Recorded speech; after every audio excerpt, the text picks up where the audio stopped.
Operasi Rising Lion Israel baru saja dimulai dan kini telah berubah menjadi salah satu serangan paling dahsyat dalam sejarah modern kawasan tersebut. Hanya dalam satu hari, pada 13 Juni, Israel menyerang 100 target menggunakan 200 jet tempur dan menjatuhkan 330 amunisi, menghantam infrastruktur nuklir Iran, serta melenyapkan personel militer dan nuklir berpangkat tinggi. Namun, Israel belum selesai, bahkan mereka belum mendekati akhir. Target berikutnya adalah sesuatu yang jauh lebih ambisius. Fasilitas nuklir Fordow, sebuah benteng yang terkubur dalam, dirancang untuk menahan hampir semua hal. Menghancurkannya secara permanen tidak hanya membutuhkan daya tembak, tetapi juga senjata yang dibuat khusus untuk satu pekerjaan, menembus bumi itu sendiri. Bom itu adalah bunker buster. Secara spesifik, salah satu jenis bunker buster yang terkenal adalah GBU-57 Massive Ordnance Penetrator, MOP, yang menurut Angkatan Udara Amerika Serikat dirancang khusus untuk misi kompleks menghancurkan senjata pemusnah massal musuh yang terletak di fasilitas yang terlindungi dengan baik. Fordow sesuai dengan kriteria tersebut. Bunker ini terkubur dalam tanah dan hampir mustahil untuk dipukul dengan amunisi konvensional seperti yang saat ini digunakan Israel dalam serangan udaranya terhadap Iran. Bunker buster telah diuji dan terbukti kuat. Uji coba awal dimulai pada tahun 2004 dengan Laboratorium Penelitian Angkatan Udara bekerja sama dengan Defense Threat Reduction Agency untuk melakukan uji terbang antara tahun 2008 dan 2010. Uji coba tersebut yang dilakukan di White Sands Missile Range di New Mexico berhasil. Bunker buster kini siap berangkat. Jika Amerika Serikat memilih untuk menyebarkannya ke Israel, itu akan mendatangkan malapetaka pada Fordow. Kita hanya perlu melihat spesifikasi bom untuk mengetahui alasannya. Times of Israel melaporkan bahwa penghancur bunker Amerika Serikat memiliki berat yang mengejutkan, yaitu 13.607 kg, dan merupakan bom berpemandu presisi yang dibuat khusus untuk menghancurkan bunker-bunker keras yang terkubur jauh di bawah tanah.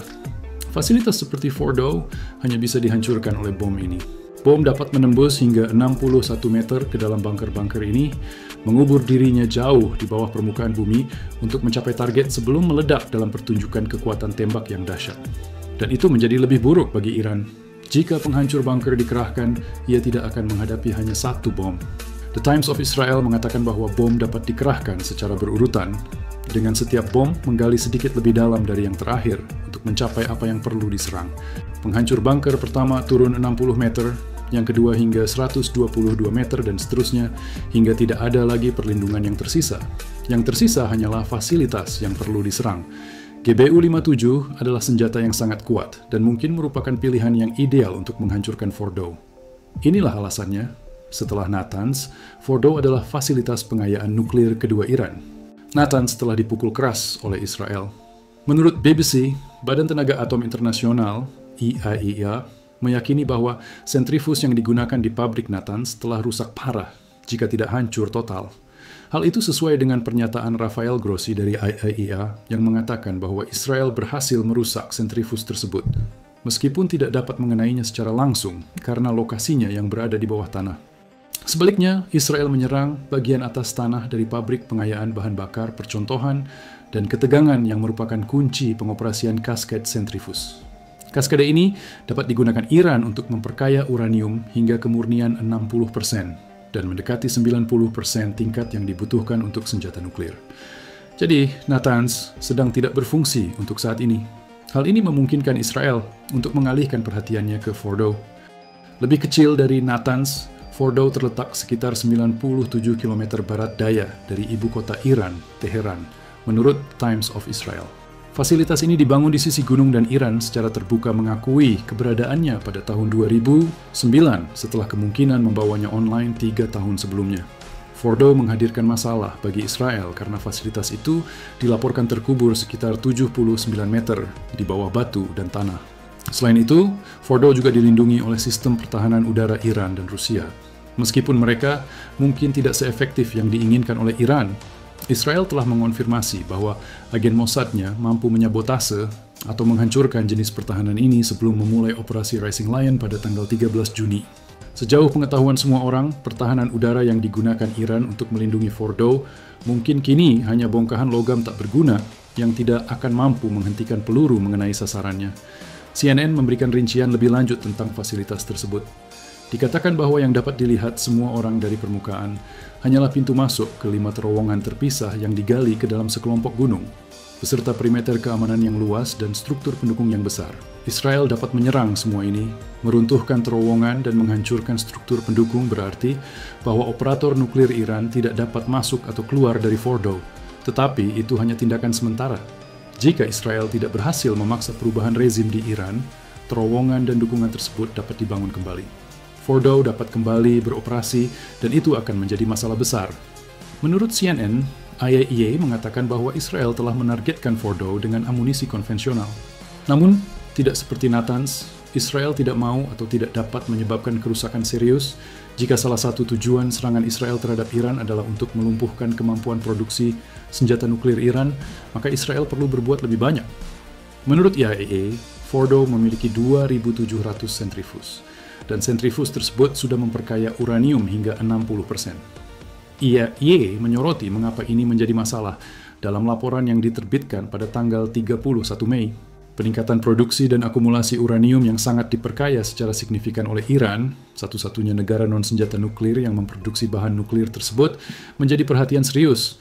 Laporan tersebut menyatakan bahwa tidak ada alasan bagi Iran untuk memperkaya uranium hingga 60%. Untuk tenaga nuklir, uranium hanya perlu diperkaya antara 0,7% dan 3,5%, kata Asosiasi Nuklir Dunia. Memperkaya hingga 60% sama sekali tidak perlu, dan itu menjadi lebih buruk. The New York Times melaporkan bahwa IAEA menemukan pada bulan Maret 2023 bahwa sebagian uranium di Fordow telah diperkaya hingga kemurnian, 83,7%. Itu kurang dari 7% lagi untuk diperkaya cukup untuk digunakan dalam hulu ledak nuklir. Kecuali Iran menyimpan persediaan uranium yang diperkaya, yang dapat diperkaya lebih lanjut hingga 90% jika situasinya membutuhkannya, Iran dapat melakukannya dengan cepat di fasilitas Fordow. CNN mengutip lembaga pemikir ISIS yang menyatakan, Iran dapat mengubah persediaan uranium yang diperkaya 60% saat ini menjadi 233 kg uranium kelas senjata dalam 3 minggu di pabrik pengayaan bahan bakar Fordow. Itu cukup untuk 9 senjata nuklir, kata CNN. Dan itulah mengapa menghancurkan Fordow untuk sementara waktu tidaklah cukup. MOP, Massive Ordnance Penetrator, adalah kunci untuk menghancurkan pabrik itu selamanya. Menurut New York Times, yang menulis pada tanggal 16 Juni, serangan konvensional menyatakan bahwa Israel tidak akan dapat menghancurkan pabrik bawah tanah ini sendirian. Israel akan membutuhkan MOP. Dan untuk meluncurkan MOP, Israel juga akan membutuhkan satu-satunya pesawat yang mampu membawa senjata itu, yaitu pesawat pengebom siluman B-2 Spirit. Diproduksi oleh Northrop Grumman, B-2 hanya diterbangkan oleh Angkatan Udara Amerika Serikat dan belum tersedia untuk militer negara lain, termasuk Israel. Pesawat ini dapat membawa muatan seberat sekitar 18.144 kg, yang cukup untuk mengangkut MOP dan telah berhasil diuji untuk membawa 2 penghancur bunker, menurut Times of Israel. Pesawat ini juga mampu terbang dalam jarak yang sangat jauh. B-2 dapat menempuh jarak hingga 11.271 km tanpa mengisi ulang bahan bakar. Dengan sekali pengisian bahan bakar yang mungkin disediakan oleh pesawat tanker udara, jangkauannya dapat diperluas hingga 18.530 km. Secara teori, Amerika Serikat dapat mempertahankan B-2 di udara cukup lama untuk mengirimnya kemanapun di dunia, selama menempatkan pesawat tanker udara di lokasi yang strategis. Tentu saja, bagi Israel, itu berarti membawa lebih banyak platform udara buatan dan yang dioperasikan Amerika Serikat ke dalam kampanye melawan Fordow. Dan itu membawa Amerika pada masalah Israel. Israel membutuhkan Amerika Serikat dan MOP untuk menghancurkan Fordow selamanya. Pertanyaannya sekarang sederhana, apakah Israel akan mendapatkan bantuan itu? Israel mungkin tidak membutuhkannya. Bertahun-tahun New York Times melaporkan bahwa Israel telah membuat rencana demi rencana untuk menghancurkan Fordow tanpa menggunakan bom penghancur bunker Amerika yang kuat. Salah satu rencana tersebut yang disampaikan kepada pejabat senior Amerika Serikat selama pemerintahan Barack Obama akan melihat Israel memuat helikopternya dengan pasukan komando yang kemudian akan terbang ke Fordow. Pasukan komando itu akan turun dari kapal, bertempur memasuki fasilitas tersebut, memasang bahan peledak, dan kemudian melarikan diri. Mungkin ini adalah rencana yang berani, tetapi juga memaksa Israel untuk mengerahkan pasukan darat di Iran di luar agen rahasia Mossadnya, dalam tindakan yang akan membawa situasi yang sudah hampir meledak menjadi perang ke titik puncaknya. Israel pernah melakukan hal seperti ini sebelumnya. Namun pada September 2024, New York Times melaporkan bahwa mereka menyerang fasilitas senjata rahasia yang memiliki hubungan dengan Hizbullah di dalam wilayah Suriah. Fasilitas itu diserang dengan serangan udara yang menghancurkan sebelum pasukan komando Israel menyerbu masuk dan memasang bahan peledak untuk menghancurkannya. Namun, Fordow berbeda. Pertahanannya lebih baik, dan serangan semacam ini dapat melepaskan material nuklir ke atmosfer. Itu tidak berarti bahwa menyerang fasilitas itu dengan penghancur bunker tidak membawa risiko material nuklir yang sama. Namun, dengan pasukan di darat, Israel akan mempertaruhkan beberapa pasukan komando terbaiknya yang berpotensi mengekspos mereka terhadap dampak nuklir, di samping semua pertahanan yang kemungkinan ditempatkan di sekitarnya. Pilihan lain yang terbuka bagi Israel, menurut New York Times, adalah membuat Fordow tidak dapat beroperasi menggunakan serangan udara. Itu kemungkinan sekarang karena Israel yakin telah memperoleh supremasi udara atas Iran. Namun, pilihan itu datang dengan masalah yang sama yang telah kami sebutkan sebelumnya. Tidak dapat dioperasikan tidak berarti hancur. Fasilitas tersebut dapat diambil alih selama Israel aktif di dalam Iran. Namun begitu Israel pergi, Iran akan memulai pekerjaan pembangunan kembali. Yang diperlukan untuk mengembalikan fasilitas itu secara normal. Untuk penghancuran yang lengkap dan terakhir, bom bunker buatan Amerika Serikat diperlukan. Semua itu membawa kita kembali ke pertanyaan yang kita ajukan sebelumnya. Akankah Amerika Serikat terlibat? Jika ya, mantan Kepala Komando Pusat Pentagon, Jenderal Kenneth Franklin, Frank McKenzie Jr., mengatakan bahwa itu akan menjadi operasi yang sulit. Sementara MOP adalah bom seberat 13.607 kg yang dapat menembus sedalam 61 meter, akan ada banyak tantangan yang sangat teknis dan rahasia yang terlibat dalam mengatur satu serangan menggunakan MOP. Belum lagi beberapa yang akan dibutuhkan di lokasi serangan yang sama untuk menghancurkan Fordow selamanya. Ada pula konsekuensi internasional yang besar yang perlu dipertimbangkan, kata mantan Kepala Komando Pusat, Jenderal Joseph Votel, yang menjabat posisi tersebut di bawah pemerintahan pertama Donald Trump. Saya pikir pasti akan ada dampak internasional atas gagasan bahwa Amerika Serikat bergabung dengan Israel dalam apa yang akan dipandang sebagai serangan ilegal terhadap kedaulatan Iran. Votel memberitahu New York Times bahwa hal ini terutama terjadi karena potensi pelepasan bahan nuklir ke atmosfer yang dapat membahayakan warga sipil, situasi yang tidak ingin dialami Amerika Serikat mengingat ketegangan yang sudah ada di Timur Tengah. Amerika Serikat akan dianggap sebagai penjahat di banyak negara Islam. Kemampuannya untuk memengaruhi situasi Timur Tengah melalui diplomasi akan berkurang jika bom penghancur bunker dikerahkan.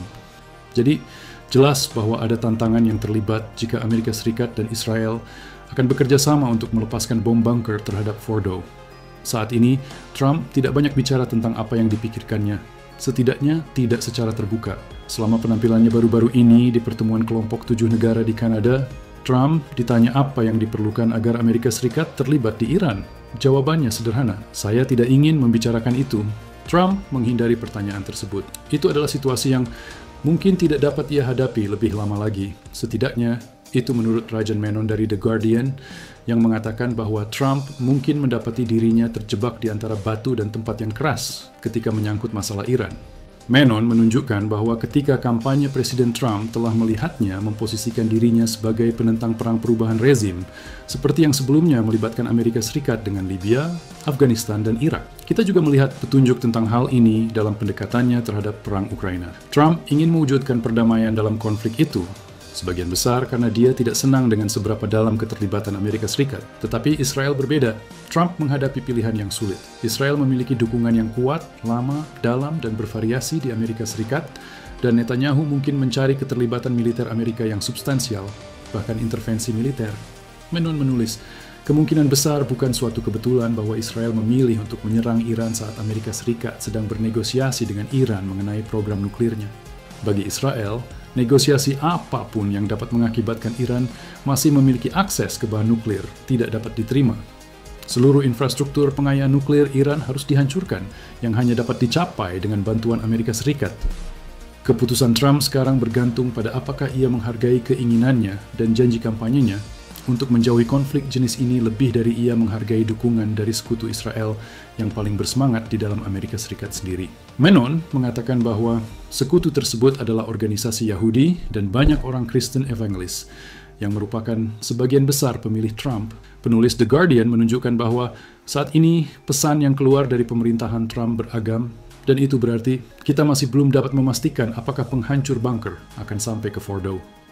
Di satu sisi, Amerika Serikat tampaknya memposisikan militernya untuk memperhitungkan kemungkinan bahwa ia akan memasuki perang. Menurut The Hill, yang menulis pada 17 Juni, Trump mendorong penduduk Teheran untuk mengungsi saat ia mempertimbangkan posisi Amerika Serikat.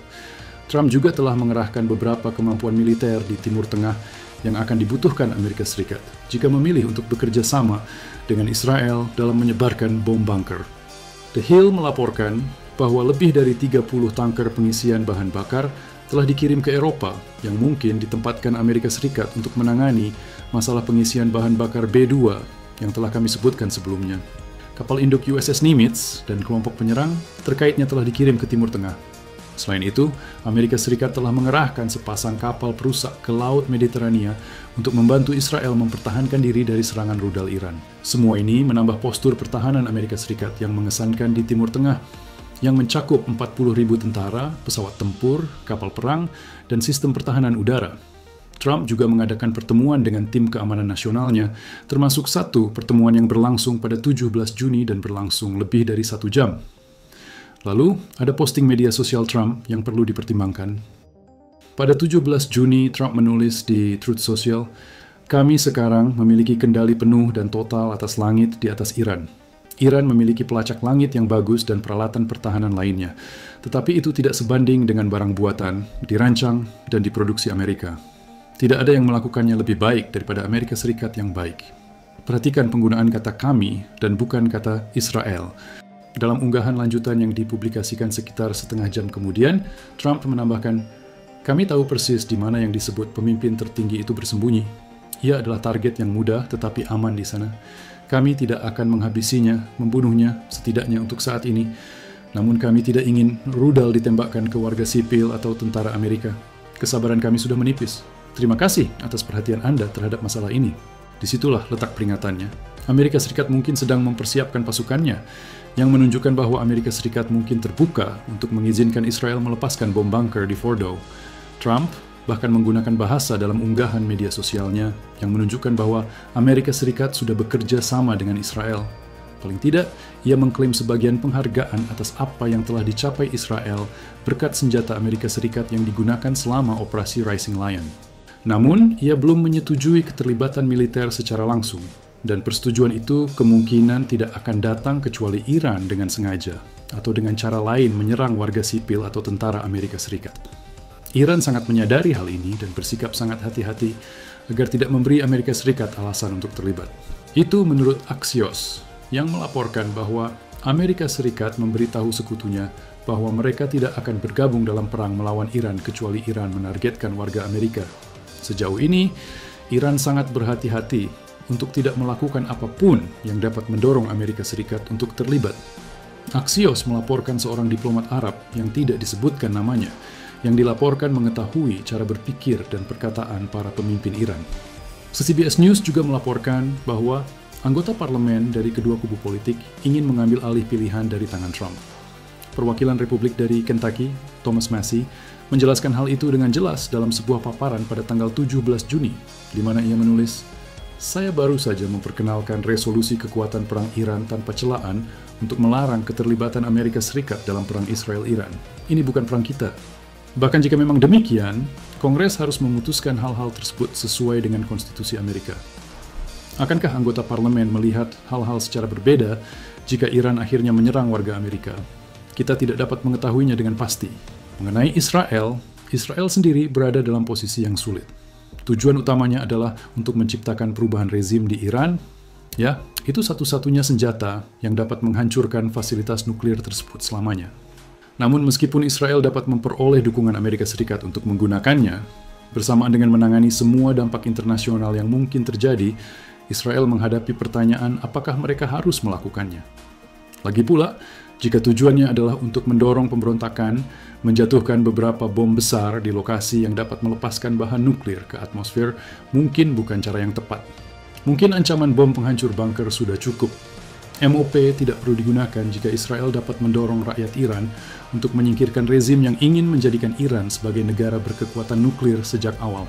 Namun, kini hitungan mundur telah dimulai karena Amerika Serikat dan Iran tampaknya semakin dekat dengan konflik langsung. Untuk mengetahui lebih lanjut, lihat video kami yang membahas lebih detail tentang peningkatan militer Amerika Serikat di Timur Tengah. Dan jangan lupa berlangganan Jejak Media untuk lebih banyak video yang meliput konflik terbaru antara Iran dan Israel. Dan sampai jumpa!